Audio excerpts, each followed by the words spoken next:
بسم اللہ الرحمن الرحیم۔ السلام علیکم ورحمۃ اللہ وبرکاتہ۔ بسم اللہ الرحمن الرحیم۔ عزیز طلبہ، امید ہے آپ سب خیریت سے ہوں گے۔ آج کی اس ویڈیو کے اندر ہم ایک نئی بحث شروع کریں گے۔ ہماری آج کی بحث کا عنوان ہے المعتل، معتل کا بیان۔ جیسا کہ آپ کو معلوم ہے کہ تیسرا باب 3 فصلوں پر مشتمل تھا۔ پہلی فصل محمود سے متعلق تھی اور دوسری فصل یہ معتل کے بیان میں ہے۔ یہ فصل 5 قسموں پر مشتمل ہے۔ اس فصل کے اندر صاحب کتاب 6 مباحث ذکر کریں گے۔ سب سے پہلے معتل کے قواعد، پھر مثال کی گردانیں، اجوف کی گردانیں، ناقص کی گردانیں، لفیف کی گردانیں اور مرکبات کی گردانیں۔ سب سے پہلے ہم معتل کے قواعد پڑھیں گے۔ تو صاحب کتاب نے یہاں پر 25 قاعدے معتل کے بیان کیے ہیں، جن میں سے پہلے 6 قاعدے مثال سے متعلق ہیں، اس کے بعد 4 قاعدے وہ اجوف سے متعلق ہیں، اور ان 10 قاعدوں کے بعد جو قواعد باقی بچتے ہیں ان میں سے اکثر قواعد وہ ناقص سے متعلق ہیں اور کچھ قواعد اجوف سے متعلق ہیں۔ تو ایک کے بعد دیگرے انشاءاللہ ہم ان تمام قواعد کو پڑھیں گے۔ آئیے کتاب کی عبارت پڑھتے ہیں اور قواعد کی ابتدا کرتے ہیں۔ الفصل الثانی المعتل، دوسری فصل معتل کے بیان میں۔ معتل کس کو کہتے ہیں؟ معتل وہ کلمہ ہوتا ہے جس کے حروف اصلیہ میں سے کوئی حرف علت ہو، یعنی فا عین لام میں سے کسی بھی حرف کے اندر الف واو اور یا میں سے کوئی حرف واقع ہو۔ اگر یہ حرف علت فا کلمہ میں پایا جاتا ہے تو ہم اس کو معتل الفا کہتے ہیں، جس کا دوسرا نام مثال ہے، اور اگر اس کے عین کلمہ میں حرف علت پایا جاتا ہے تو اس کو معتل العین بھی کہتے ہیں اور اجوف بھی کہتے ہیں، اور اگر اس کے لام کلمہ کے اندر حرف علت پایا جا رہا ہو تو اس کو ہم ناقص بھی کہتے ہیں، معتل اللام بھی کہتے ہیں۔ اور اگر 2 حرف کے اندر حرف علت پایا جاتا ہو تو اگر وہ دونوں حرف علت اکٹھے ہوں تو لفیف مقرون کہتے ہیں، اور اگر بیچ میں فاصل ہو تو ہم اس کو لفیف مفروق کہتے ہیں۔ تو یہ تھی معتل کی تعریف جو ہم پہلے پڑھ چکے ہیں۔ آگے دیکھیے، وَهُوَ عَلَى 6 أَقْسَامٍ، کہہ رہے ہیں کہ دوسری فصل 6 اقسام پر مشتمل ہے۔ سب سے پہلے قواعد المعتل، معتل کے قواعد بیان کیے جائیں گے۔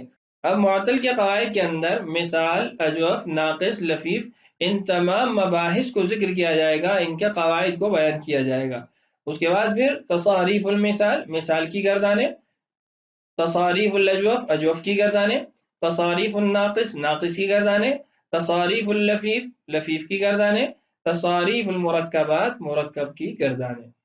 القسم الاول فی قواعد المعتل، پہلی قسم وہ معتل کے قواعد کے بیان میں ہے۔ پہلا قاعدہ ہے قاعدۃ یعید، یعید قاعدہ، كل واو إذا وقعت بين علامة المضارع المفتوحة وبين الكسرة مطلقا أو الفتحة الواقعة في فعل تكون عينه أو لامه من الحروف الحلقية فتلك الواو تسقط وجوبا، مثل یجد، یعید، یہب، یسع۔ قاعدہ یعید کیا ہے؟ قاعدہ یعید یہ ہے کہ ہر وہ واو جو علامت مضارع مفتوحہ اور کسرہ کے بیچ میں پائی جائے۔ علامت مضارع مفتوحہ کیوں کہا؟ اس لیے کہ باب افعال اور ہر وہ مضارع جس کے ماضی کے اندر 4 حروف پائے جاتے ہوں اس کی جو علامت مضارع ہوتی ہے اس پر ضمہ ہوتی ہے، تو اس قید کی وجہ سے کہ اس کی علامت مضارع مفتوح ہونی چاہیے وہ تمام ابواب اس قاعدہ سے خارج ہو جائیں گے۔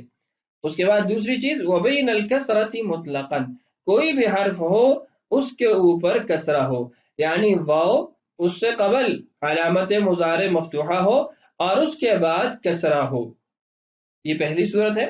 دوسری صورت یہ ہے اب الفتحۃ الواقعۃ فی فعل تکون عین او لامہ من الحروف الحلقیۃ، دوسری صورت یہ ہے کہ علامت مضارع مفتوحہ ایک طرف ہو اور واو کے بعد والا حرف اگر اس پر فتحہ ہے تو اس میں شرط یہ ہے کہ اس کا عین یا لام کلمہ حروف حلقی میں سے ہونا چاہیے۔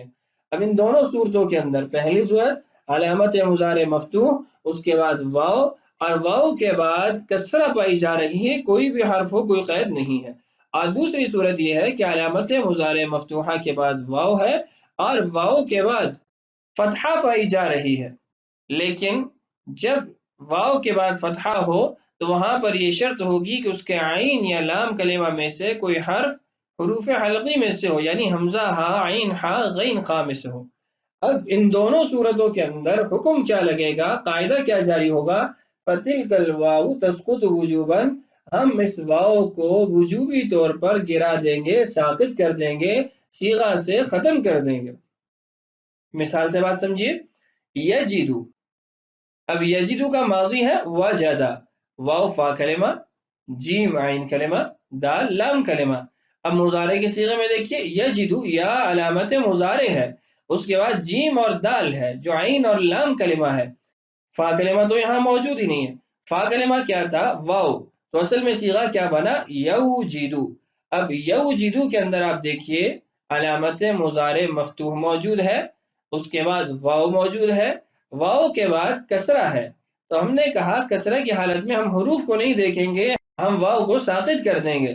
تو جب واو کو ساقط کیا تو صیغہ یجدو بن گیا یوجدو سے۔ اسی طریقے سے وعد یوعد سے وعد یعید بن گیا۔ اس کے بعد دیکھیے یہابو، یہابو کا ماضی ہے وہابا۔ اب واو فا کلمہ ہے جو ہمیں مضارع کے صیغے کے اندر نہیں مل رہی، تو اصل میں صیغہ ہے یوہبو، علامت مضارع، اس کے بعد واو، واو کے بعد والے حرف پر فتحہ ہے، زبر ہے۔ ہم نے کہا کہ اگر فتحہ ہوگی تو پھر یہ شرط ہے قاعدہ کے جاری ہونے کے لیے کہ اس کا عین کلمہ یا لام کلمہ حروف حلقی میں سے ہو۔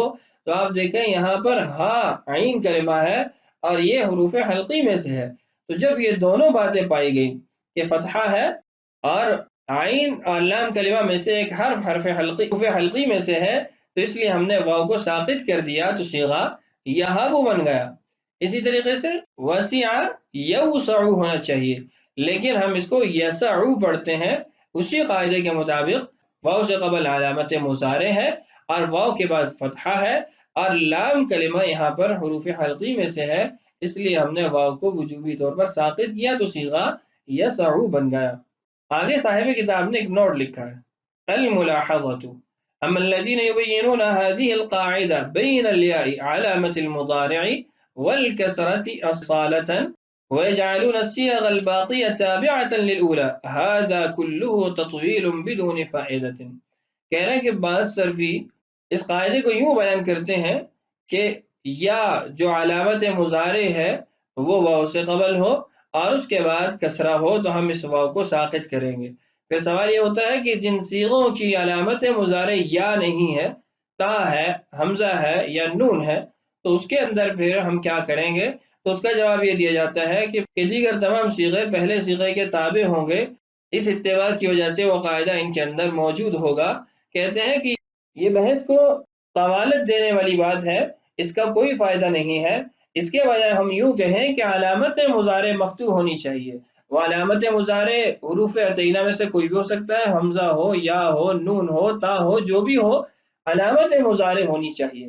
تو اگر ہم یہ قاعدہ بنا لیں کہ علامت مضارع ابتدا میں ہو اور بعد میں کسرہ ہو تو ہم وہاں پر قاعدہ جاری کریں گے، تو ہمیں اس بات کی ضرورت ہی پیش نہیں آئے گی کہ ہم یہ کہیں کہ پہلے صیغے کی اتباع میں باقی تمام صیغوں کے اندر یہ قاعدہ جاری ہوا ہے۔ آگے فرماتے ہیں وَكَذَا الْقَوْلُ فِي يَهَبُ بِأَنَّهُ كَانَ أَصْلًا مَكْسُورَ الْعَيْنِ يَهِبُ فَرِعَايَةً لِحَرْفِ حَلْقِيٍّ جَعَلُوهُ مَفْتُوحًا فَهَذَا تَكَلُّفٌ مَحْضٌ وَالصَّحِيحُ مَا ذَكَرْنَاهُ۔ کہتے ہیں اسی طریقے سے جو یہابو صیغے کے اندر کہا جاتا ہے کہ اصل میں یہ یہیبو تھا، عین کی کسرہ کے ساتھ تھا، لیکن عین کلمہ کے حرف حلقی ہونے کی وجہ سے ہم نے اس کو فتحہ دی، یہابو بنا دیا۔ کہتے ہیں یہ بھی محض تکلف ہے۔